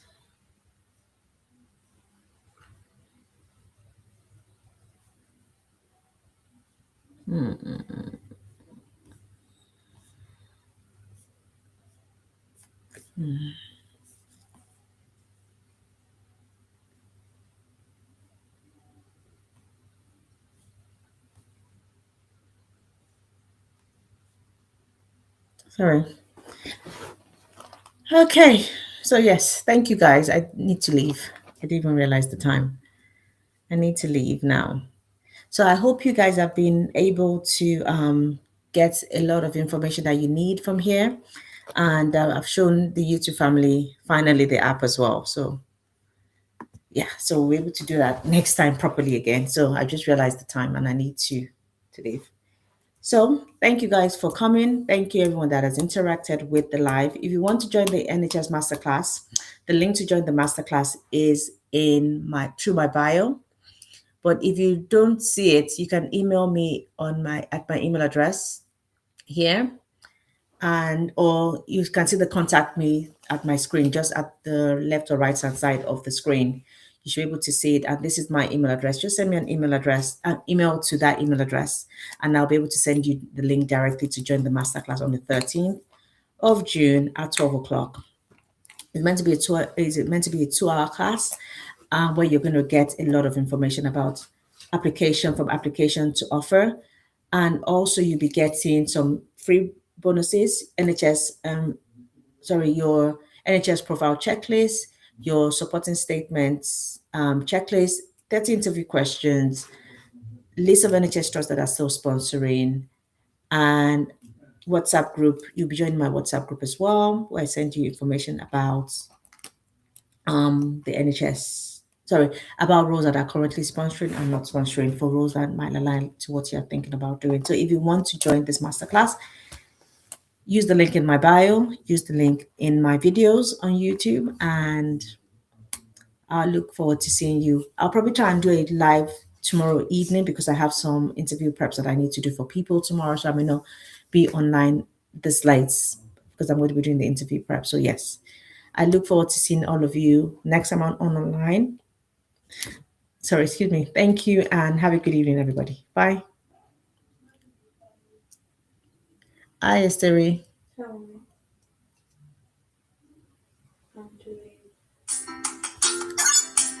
I'm doing computing.